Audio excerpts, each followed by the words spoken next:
Muito bem, então hoje nós vamos tratar do assunto de hoje, né? É a ceia do Senhor, a mesa do Senhor. Então gostaria de pedir para você nesse momento se desligar de tudo que está acontecendo ao seu redor, se concentrar aqui nessa aula, porque eu tenho certeza que é muito importante para a sua vida, para a gente poder participar, assim como agora deve ter pessoas aí recebendo o seu cálice, o seu pão, participando juntos em comunhão na nossa igreja, participando da mesa do Senhor. Nesse momento, eu quero pedir então para que você abra a sua Bíblia em 1 Coríntios, capítulo 11, versículo de número 23, para que nós possamos fazer a leitura do texto que nós vamos usar como referência para a nossa meditação nessa manhã. E o texto das Escrituras diz o seguinte: porque eu recebi do Senhor o que também vos entreguei, que o Senhor Jesus, na noite em que foi traído, tomou o pão e, tendo dado graças, o partiu e disse: este é meu corpo, que é dado por vós, fazei isto em memória de mim. Por semelhante modo, depois de haver ceado, tomou também o cálice, dizendo: este cálice é a nova aliança do meu sangue, fazei isso todas as vezes que o beberdes em memória de mim. Porque todas as vezes que comerdes deste pão e beberdes o cálice, anunciais a morte do Senhor até que ele venha. Por isso, aquele que comer o pão ou beber o cálice do Senhor indignamente será réu do corpo e do sangue do Senhor. Examine-se, pois, o homem a si mesmo, e assim coma do pão e beba do cálice. Pois quem come e bebe sem discernir o corpo, come e bebe juízo para si. Eis a razão porque há entre vós muitos fracos e doentes, e não poucos que dormem. Porque se nos julgássemos a nós mesmos, não seríamos julgados. Mas quando julgados, somos disciplinados pelo Senhor, para não sermos condenados com o mundo. Assim, pois, irmãos meus, quando vos reunis para comer, esperai uns pelos outros. Se alguém tem fome, coma em casa, a fim de não vos reunirdes para juízo. Quanto aos demais coisas, eu as ordenei quando for ter convosco. Amém. Amém. Então, irmãos, esse é o texto que o apóstolo Paulo aqui, de uma carta que o apóstolo Paulo aqui está exortando a igreja de Corinto com relação ao entendimento da ceia do Senhor. E a primeira coisa que nós temos que entender é que a ceia do Senhor, assim como o batismo, é uma ordenança de Deus para a vida cristã.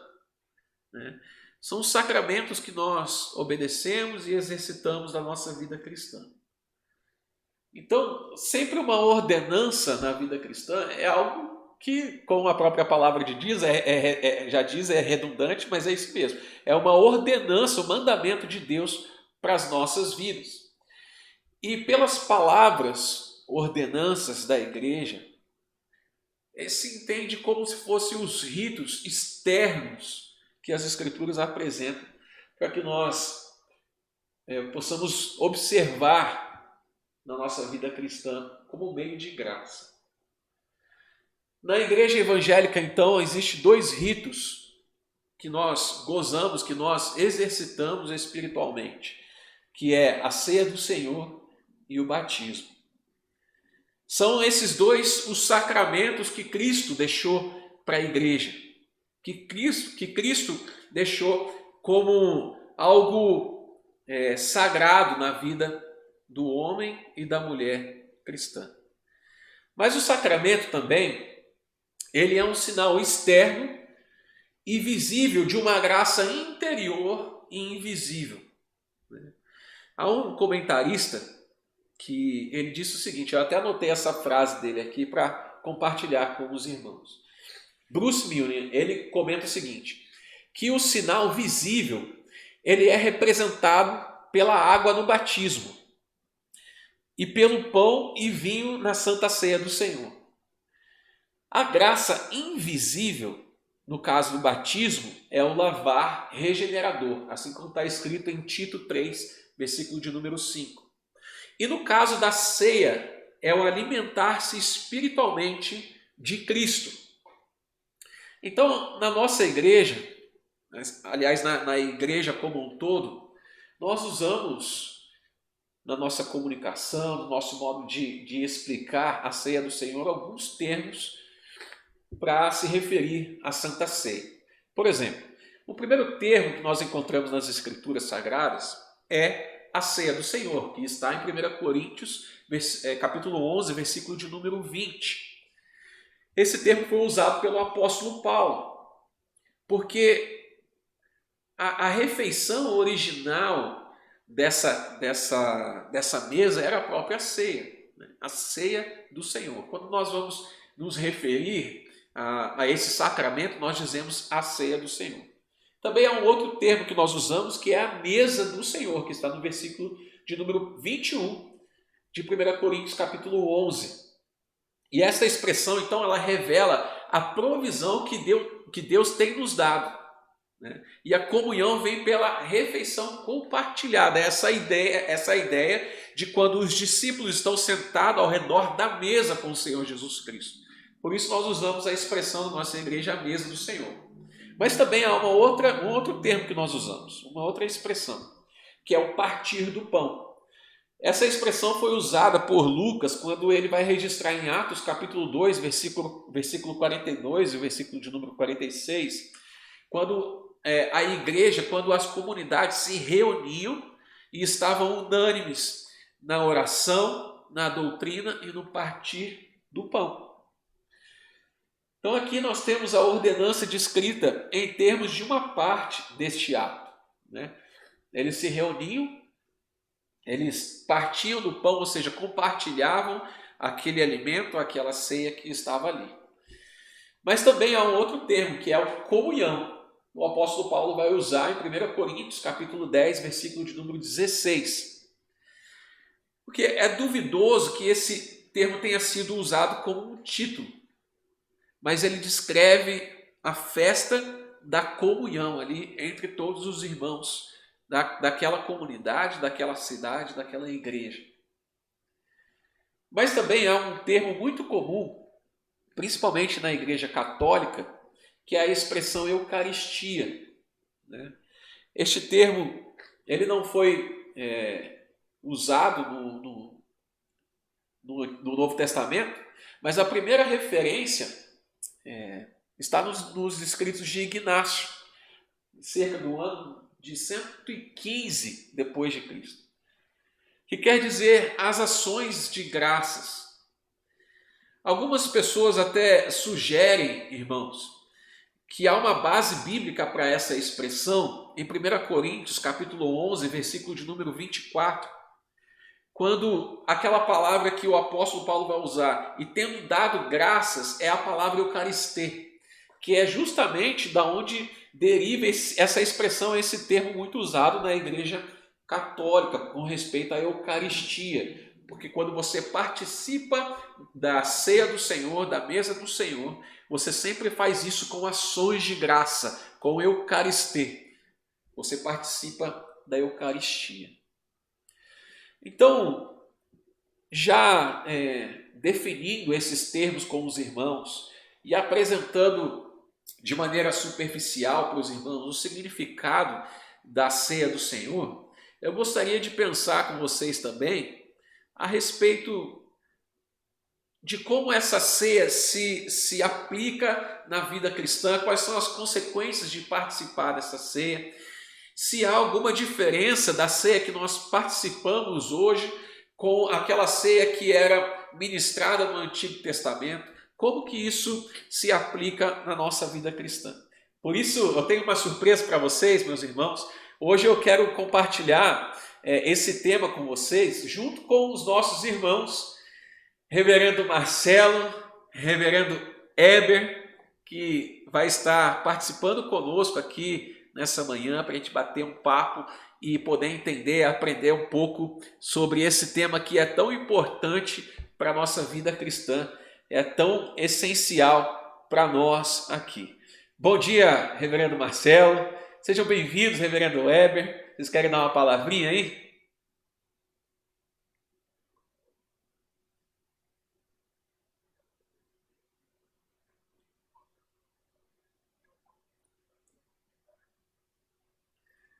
Amém. Amém. Legal. Irmãos, eu estava comentando com os irmãos aqui na live da igreja a respeito da ceia. E eu queria levantar uma pergunta aqui para nós três, para a gente pensar um pouquinho a respeito desse tema. E eu queria levantar uma pergunta aqui então, que é o seguinte: os irmãos estão acompanhando aí, estão vendo a pergunta na tela. Qual é a diferença entre a Páscoa que existia no Antigo Testamento, né? A Páscoa a qual nós nos referimos secularmente falando, quando nós comemoramos no nosso calendário hoje, para Santa Ceia? Qual é a diferença que existe, né? Existe uma semelhança a qual os irmãos conhecem, lógico, a gente pode até relembrar quem está nos assistindo aqui, mas também existe uma diferença. Quais seriam essas diferenças que os irmãos acreditam que existe da Páscoa do Antigo Testamento para a celebração da Santa Ceia hoje, que nós fazemos na nossa igreja? Um de cada vez, vamos lá. Quem que quer falar primeiro? Pode ser o Ever. Eu vou apontar uma aqui, vou deixar o restante com o Marcelo, mas uma das coisas que eu acho que em relação a essa comparação de diferença principal é a questão do indolor.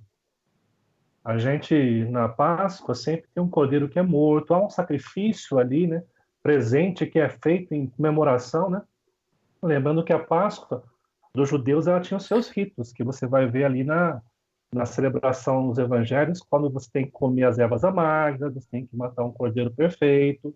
Há todo um cerimonial por trás. Hoje, a diferença que nós temos mais simplista, assim, é o quê?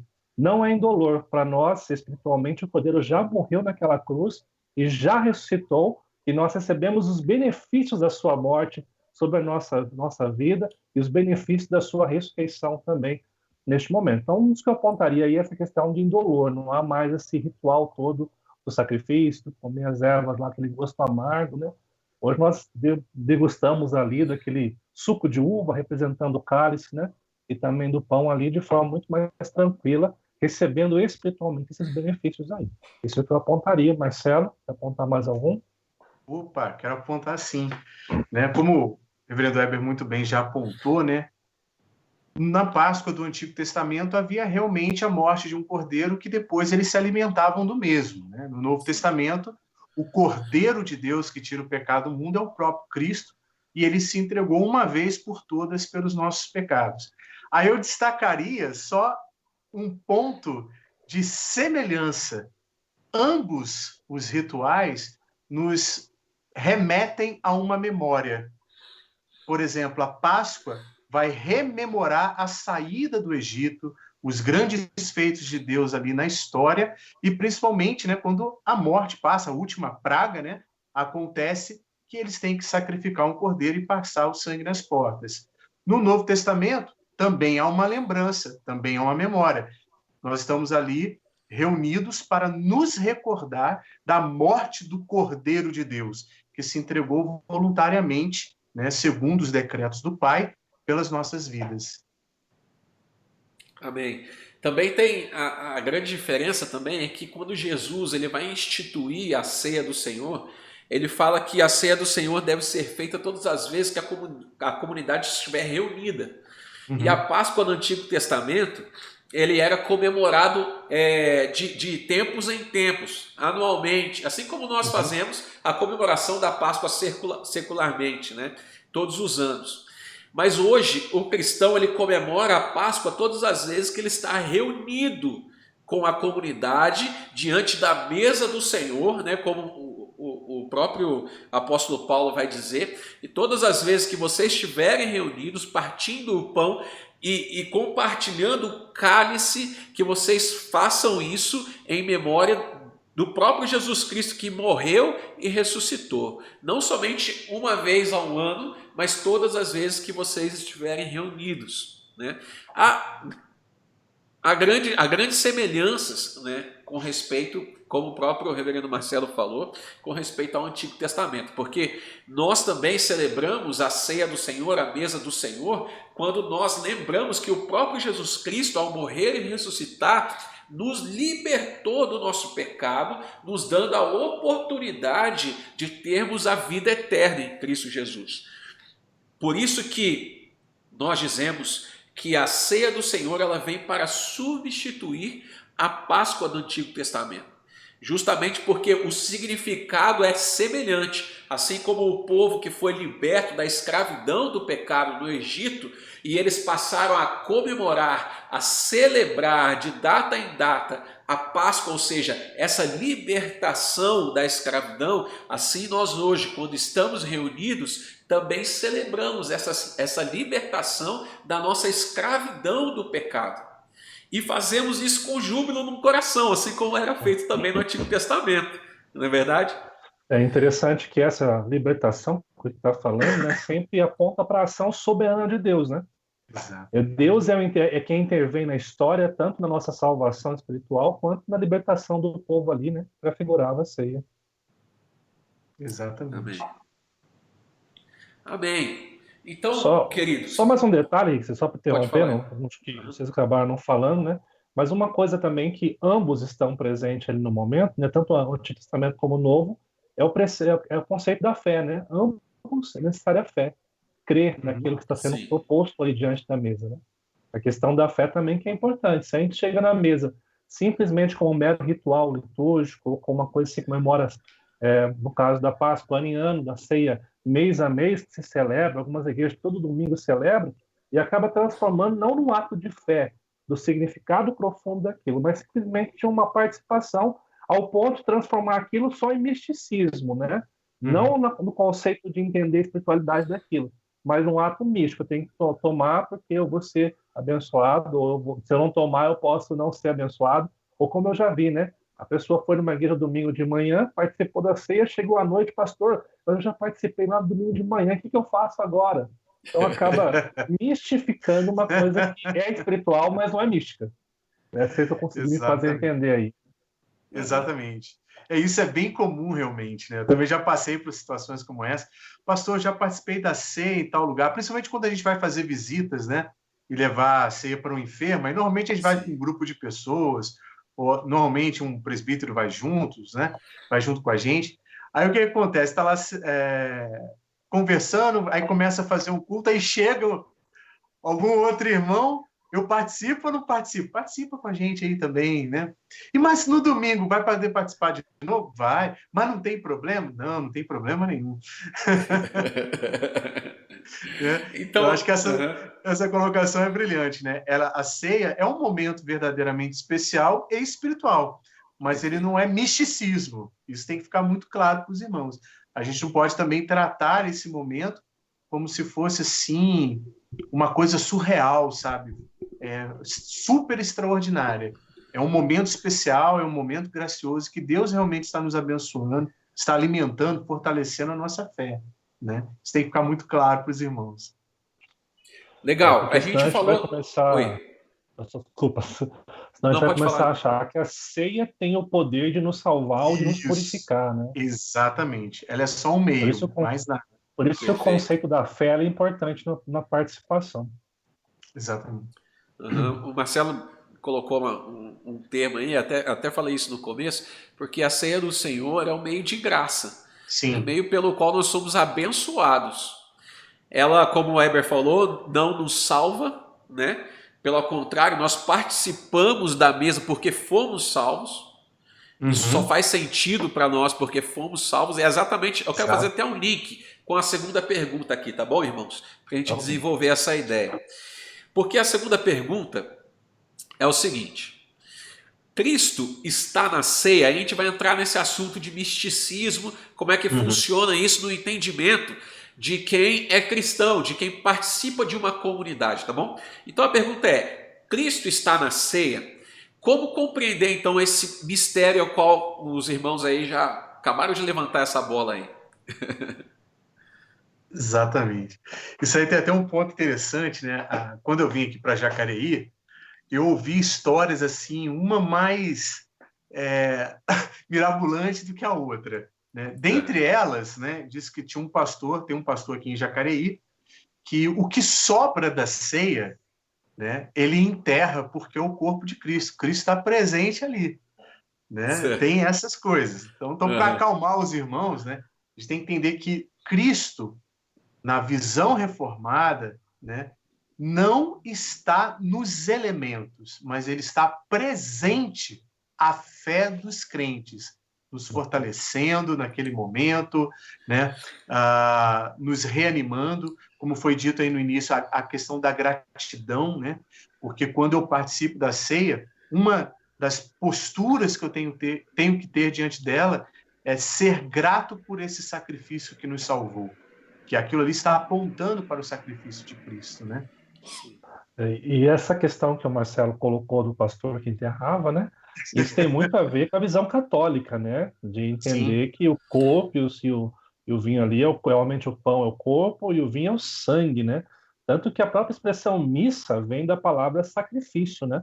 Então a Uhum. própria missa requer esse, por isso que celebram toda a missa ao novo sacrifício ali nesse conceito. E eu já vi até outras igrejas, Marcelo, que queimam o pão, né? Por quê? Sim, Porque sim, entende que realmente está ali, né? E a nossa visão, não, exato. nós compreendemos como o Marcelo falou, espiritualmente, né? Interessante porque tem uma frase de Calvino que eu não vou citar na íntegra aqui, porque eu não lembro, né? Mas a ideia da frase é a seguinte, que no momento da ceia, Cristo se faz presente pelo seu Santo Espírito ao ponto Uhum. de nos elevar espiritualmente à presença do próprio Deus. Então, Sim, assim, é como se na ideia de Calvino, essa participação da ceia é tão especial que nós somos colocados face a face com Deus de forma espiritual ali, diante do nosso exato, Salvador.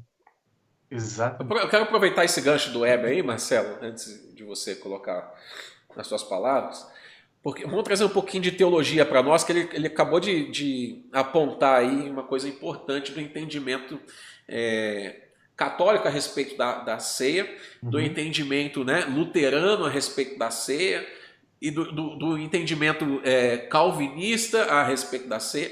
Como é que isso funciona para nós? Porque o Weber acabou de colocar um entendimento católico a respeito dos elementos, né, de Exato. que Cristo ele realmente se transforma ali naqueles elementos, corpo e sangue. Tanto é verdade que a pessoa ela passa a ser praticamente obrigada a participar da missa, porque senão ela não tem comunhão com Cristo. Isso, Entende? Então exato. esse entendimento ele vai permear todo o exercício espiritual da comunidade, né?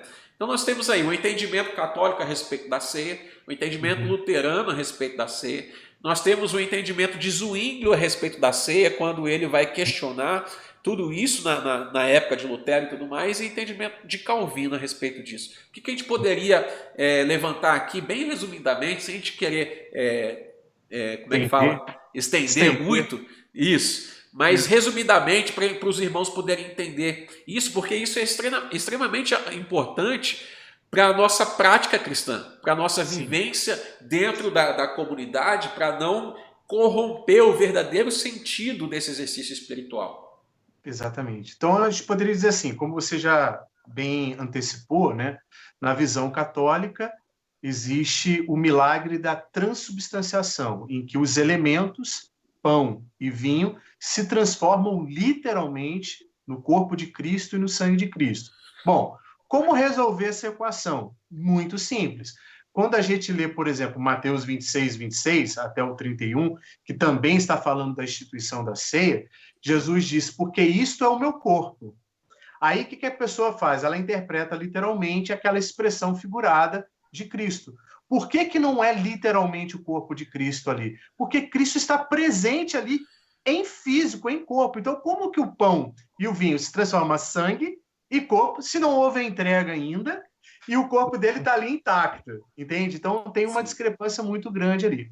A segunda visão é a visão luterana, que normalmente eles falam de consubstanciação ou presença real, que tem sido assim o nome dado mais comum, mais atualizado. Que seria o seguinte: o pão e o vinho não se transformam no corpo e no sangue de Cristo, mas Cristo está presente nos elementos, está realmente presente ali.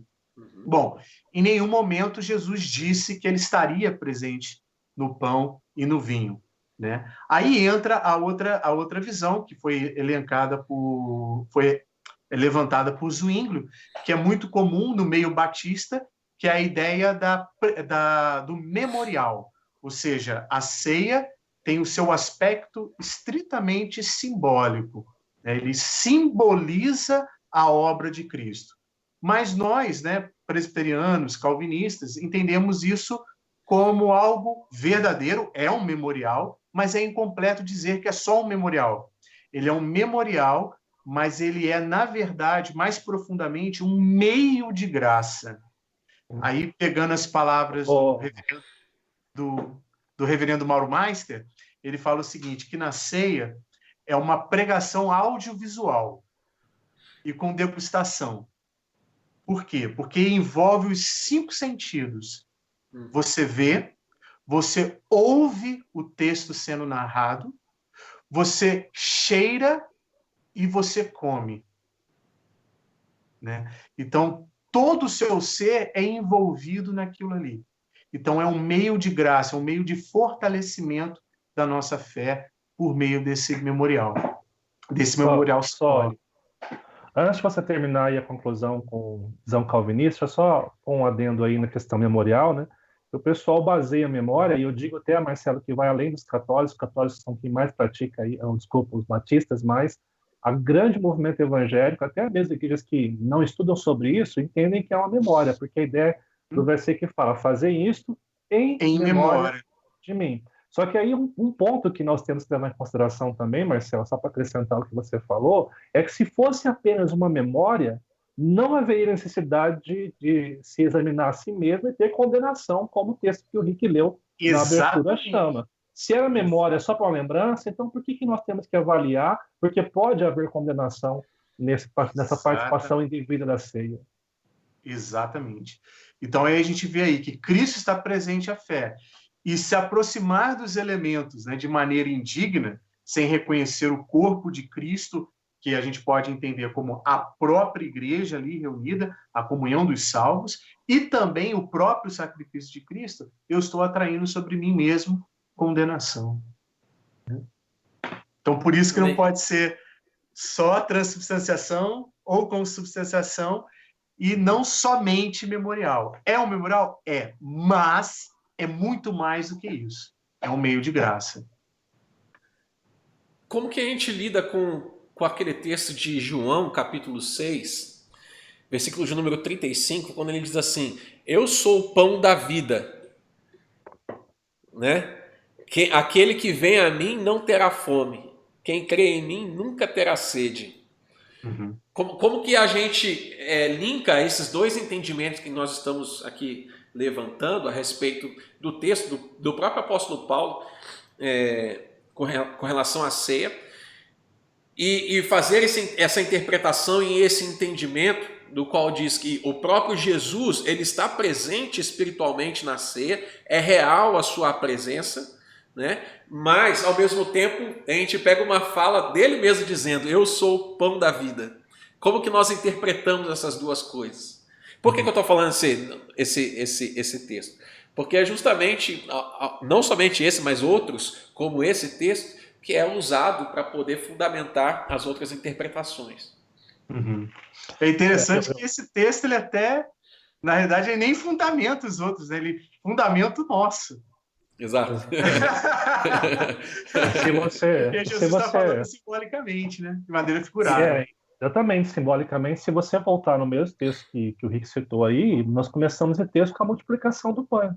Exatamente. Ele está alimentando a multidão, mas literalmente, né? Só que ele é o alimento espiritual que nós precisamos para a vida eterna, que nós temos o conceito também do Antigo Testamento do maná, que Deus provia do céu para alimentar o seu povo. Ali eu estava dizendo, eu sou, em outras palavras, não uma questão de ser pão, mas de ser aquilo que nós necessitamos para viver espiritualmente, né?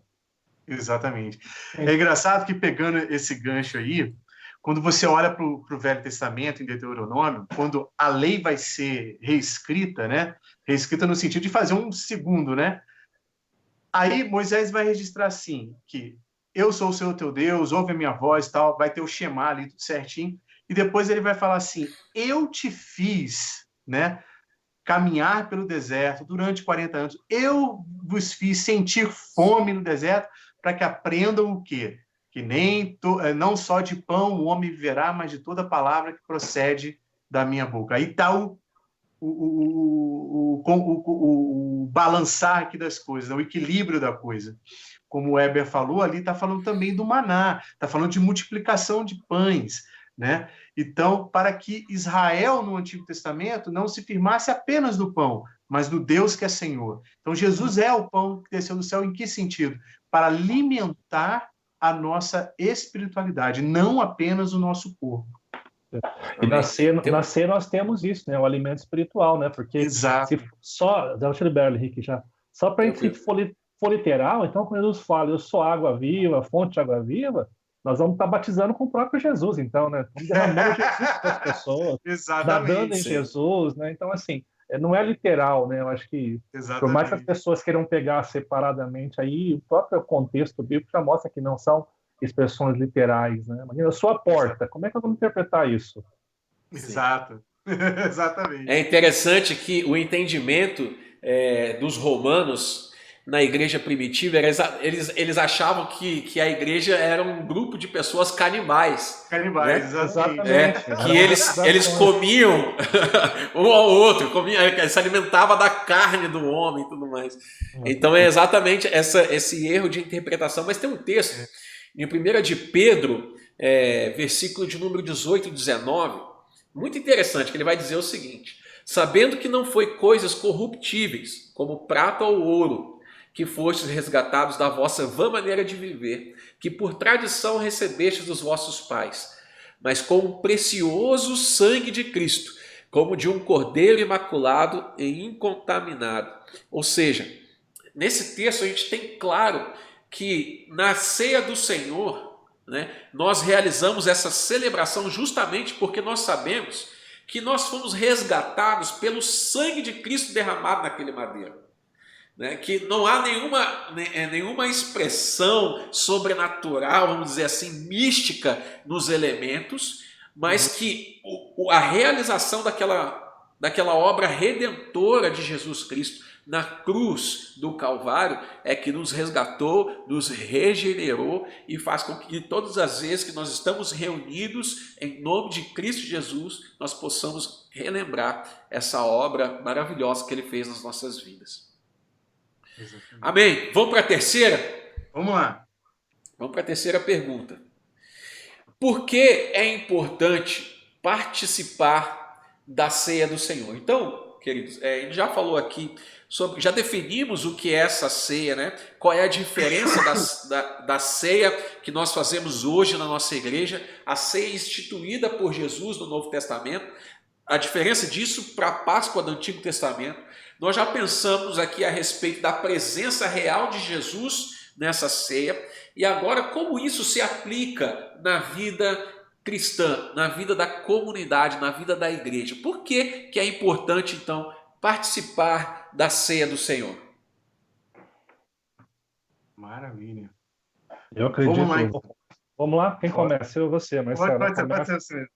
Eu ponho a bola na marca do pênalti e você bate, tá bom? Vamos lá. Eu apontaria uma das importâncias mais assim que vem ao meu coração quando eu falo da ceia, é a mensagem gloriosa que ela nos traz. A cada vez que nós celebramos a ceia, nós estamos nos reencontrando com a nossa fragilidade humana e a grandiosidade de Deus em nos salvar por meio daquela cruz. É quando nós indignamente nos aproximando da ceia, não no sentido como diz Coelho, você não pode participar indignamente, mas nós não somos dignos de participar quando entendemos a ceia. Sabemos que é o próprio Deus quem nos pega pela mão e pela sua graça perdoadora nos conduz à mesa do Senhor para participar. Essa mensagem fala da morte, o centro, esse eixo central do Evangelho, que é a morte do nosso Salvador. Então, a primeira importância de participar na ceia é realmente proclamar essa mensagem gloriosa que nós vivemos em Cristo Jesus, né? Por isso que a ceia é esse momento de alegria, esse momento em que eu posso exultar e dizer: eu sou livre, eu sou salvo em Cristo Jesus. E todas as vezes que eu como e bebo deste pão e bebo deste cálice, eu estou anunciando a morte, a salvação de Cristo pela minha vida, até que Ele venha, né? Uma pré-sala daquilo que virá quando nós celebraremos com o nosso Deus daquele dia glorioso. Então, uma das importâncias que eu coloco assim, de forma muito simplista até, é essa mensagem gloriosa que está por trás da mesa, onde eu percebo quão pequeno eu sou, quão pecador eu sou e quão grandioso é o amor de Deus pela minha vida, me fazendo ter condição de participar espiritualmente ali, juntamente com os salvos, outros irmãos que estão comigo. Agora eu coloco a bola para o Marcelo chutar. Deixa eu só. Eu quero usar um pouquinho da palavra do Weber, Marcelão, porque Pode essa lá. mensagem é tão gloriosa. O apóstolo Paulo, quando ele escreve esse texto de 1 Coríntios capítulo 11 sobre a ceia do Senhor, ali tem uma profecia, não é verdade? Porque ele diz assim: todas as vezes que vocês estiverem reunidos, partindo do pão e bebendo do cálice, anunciais a morte do Senhor até que ele venha. Então, todas as vezes, esse exercício de estarmos reunidos diante da mesa do Senhor é tão importante na nossa vida, é vital na nossa vida, porque até mesmo a nossa vida de evangelização, o nosso testemunho a respeito da cruz envolve a participação, a comunhão dessa mesa. Porque todas as vezes que nós estamos reunidos, né, juntos, como igreja, partindo do pão e tomando do cálice, nós estamos anunciando a morte e a ressurreição de Jesus até que ele venha resgatar a nossa igreja, a nossa vida. Então isso é extremamente importante, a mensagem da mesa do Senhor, da ceia do Senhor. Precisamos realmente, como o Weber muito bem falou aí, viver isso na nossa vida. É uma mesa antagônica, né? Porque ao mesmo tempo que é choro pelo pecado, pelo arrependimento, é alegria da salvação na nossa vida. Como eu sei que o Marcelo gosta dessa mensagem, alegrar-se no Senhor, né, Marcelo? É o Verdade. que você mais gosta de falar, Eu Marcelo? gosto de falar. Alegria. Alegrar-se no Senhor, é verdade. Não, isso é tão interessante. Por exemplo, a gente poderia falar da importância da ceia fazendo 4 movimentos. O primeiro movimento é olhando para trás, olhando para o que foi feito na história. Cristo morreu por nós. E esse Cristo que morreu por nós, é interessante que o reverendo Rickson trouxe o texto de 1 Pedro 1,18. No verso 20, ele já vai falar que, assim, com efeito conhecido antes da fundação do mundo, manifesto agora no tempo, né, no fim dos tempos, por amor de vós. Então a gente já começa a ver que desde o início houve morte, né? Desde a queda, Deus foi o primeiro a sacrificar um cordeiro para vestir Adão e Eva. Depois, o primeiro sacrifício da história, que foi o segundo, perdão, que o primeiro é o de Deus, o segundo é o de Abel, rememorando esse momento, né? E ali aquele sangue do cordeiro caindo no chão também. Depois a gente tem a história, né, de Moisés conduzindo esse povo para fora do Egito. Mais uma vez um cordeiro é morto, né? E seu sangue nos umbrais das portas, não permitindo que o anjo da morte passe naquelas casas. Depois você chega no Novo Testamento, você tem Jesus agora na sua última ceia, em carne e osso, ali, em vida, antes da sua assunção, e ele institui a ceia. Aí eu queria até fazer um adendo aqui, né? Sempre tem aquela briga dos crentes, né? É Páscoa ou não é? É Páscoa cristã? É Páscoa judaica? É o quê? Olha, Páscoa judaica é Páscoa judaica. O que nós celebramos no período do calendário cristão, que nós chamamos de Páscoa, é que na última Páscoa judaica, que Jesus estava presente, ele instituiu a ceia. Então, isso é um fator histórico. Precisa ser lembrado. Então, por isso eu olho para trás. Aí eu olho para frente. O que eu estou olhando para frente? Cristo também vai voltar e nós também vamos cear com ele na eternidade, na boda do Cordeiro. O terceiro movimento é olhar para dentro, examinar-se a si mesmo. E depois de examinar, aí tem um detalhe, uma aplicação importante. É examinar a si mesmo. Não é a vida do outro. É a sua vida diante de Deus. Analisá-la, avaliá-la, confessar os pecados e então tomar. Então a ceia também me fala que eu tenho perdão garantido nesse momento.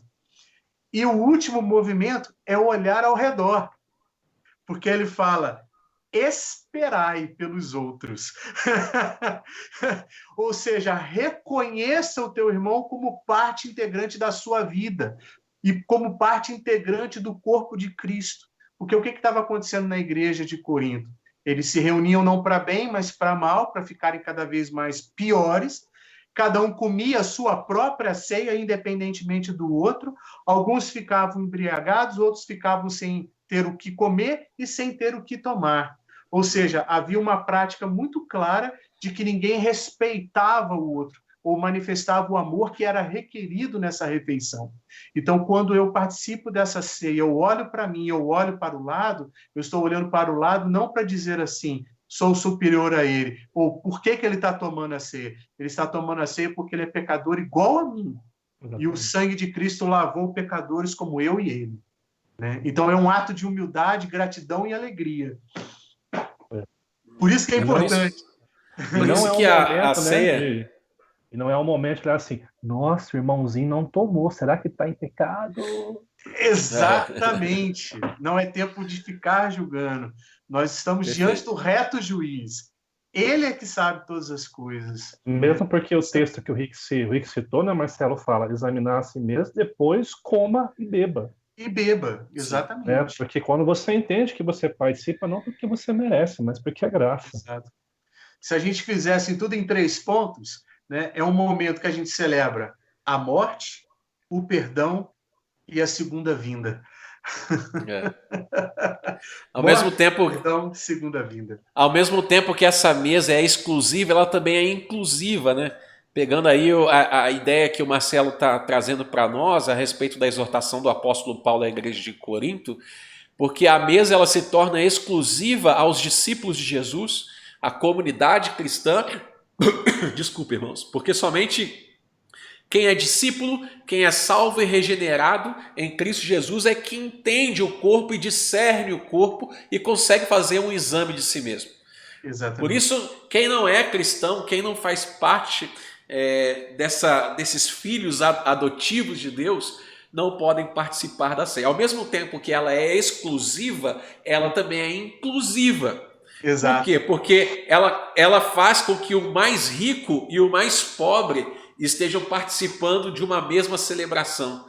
Que tanto como está aí levantando aí agora, né, as polêmicas hoje, tanto o negro quanto o branco estejam no mesmo patamar de importância diante de Deus, porque ambos foram regenerados na cruz. Então, ao mesmo tempo que essa mesa ela é exclusiva aos discípulos de Jesus, também ela é inclusiva. Nós devemos participar dessa mesa olhando sempre para o próximo, sempre colocando o próximo na primazia, porque ele é tão importante para Deus assim como eu sou importante para Deus. Né? O amor de Deus está derramado sobre toda a comunidade. E isso que o Marcelo também falou é muito bonito, eu concordo plenamente com o Marcelo, porque todas as vezes... O apóstolo Paulo vai falar, todas as vezes que vocês estiverem reunidos, ele vai dizer, e tendo dado graças, partiu o pão. Né? Então, é um momento de gratidão da igreja participar dessa mesa. Não é um momento fúnebre, como acontece em muitas igrejas, né? Na celebração da Santa Ceia, de fazer todo aquele ritual, como se alguém tivesse morrido, aquele clima esquisito. Não, é um momento de festa, de celebração, de podermos agradecer ao Senhor a obra redentora que Ele nos deu, pelo amor que Ele derramou na nossa vida, pela salvação que Ele nos dá em Cristo Jesus. E é só fazer um adendo, já passando para o Marcelo, para ele não perder raciocínio aí, eu vou falar uma coisa, se eu tiver herege aqui, vocês podem me corrigir à vontade, tá? Mas, por exemplo, e aí fala, não pode tomar a ceia do Senhor lá quem não faz parte da igreja. Eu sempre tenho um entendimento que é o seguinte, os irmãos me corrijam se eu estiver errado aqui, tá bom? O ímpio tomar a ceia faz diferença? Para mim, não, porque ele não tem compreensão do que está fazendo. Então, para ele é só um ritual. Agora, um cristão tomar indevidamente, aí sim, isso é prejudicial para a saúde de todo cristão. Juízo para si. Exatamente, né? Entendeu? Porque às vezes o pessoal está servindo a ceia do cara que foi a primeira igreja, pegou lá e tomou. Pastor, o que eu faço? Meu, ele nem tem entendimento que ele está participando. Para ele está participando do rito católico. Com todo respeito aqui, tá, gente? Está participando do rito católico. Mas aqui, quando falo em Corinto, é para os crentes que estavam... Até porque eu dei uma aula responsável sobre essa falta de unidade na ceia, né? É os crentes que estavam excluindo os mais pobres na celebração da Santa Ceia ali, tá? Exatamente. Essa observação.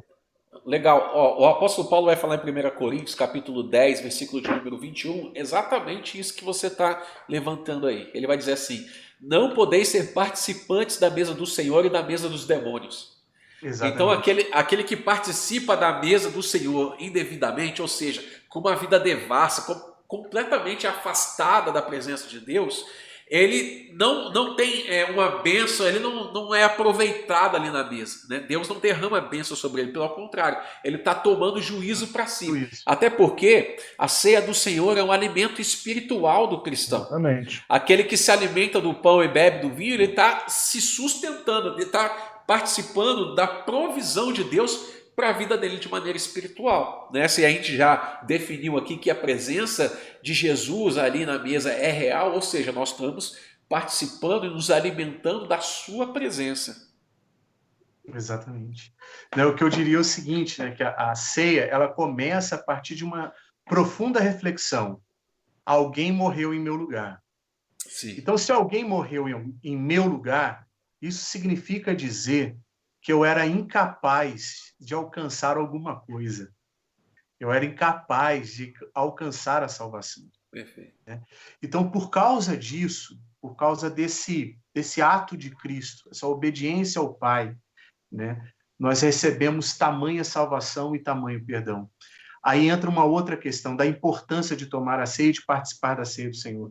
Muitos irmãos furam o culto de ceia, não vão, não participam, não tratam com a devida dignidade que este momento, né, proporciona para nós. Ou seja, aí a gente já vê uma queda espiritual dos irmãos em relação à própria ceia. Né? Já furam culto, fura a ceia, então estão esquecendo por completo do que é estar reunido como igreja. Deus está ali presente. E então, eu isso apontaria... é muito... Desculpa, Marcelo, Pode continua. mandar. E eu apontaria que isso é um problema muito sério mesmo, essa irreverência, porque eu conversava com um presbítero a respeito do dízimo, dessas questões de igreja que nós estamos vivendo hoje, né? Que só não está assistindo live, só não está se alimentando do Espírito quem não quer. Porque tem Exatamente. muita opção hoje. Então, se a pessoa não dá o dízimo, ou não está participando, ou não participa de um culto de ceia, peraí. A pergunta é por que o Espírito Santo não trabalhou nessa pessoa até ela entender a comunidade? Opa, então me soa um alerta aí, para eu pensar, peraí, há o Espírito Santo na espiritualidade dessa pessoa mesmo, ou ainda há uma carnalidade e uma religiosidade apenas quando eu trato a agenda, a igreja como uma agenda. A ceia não é uma agenda. Ela não é mística, mas ela é demais importante. Quando eu não participo, eu não estou entendendo o que é ser cristão ainda. Exatamente. Por isso, discernir.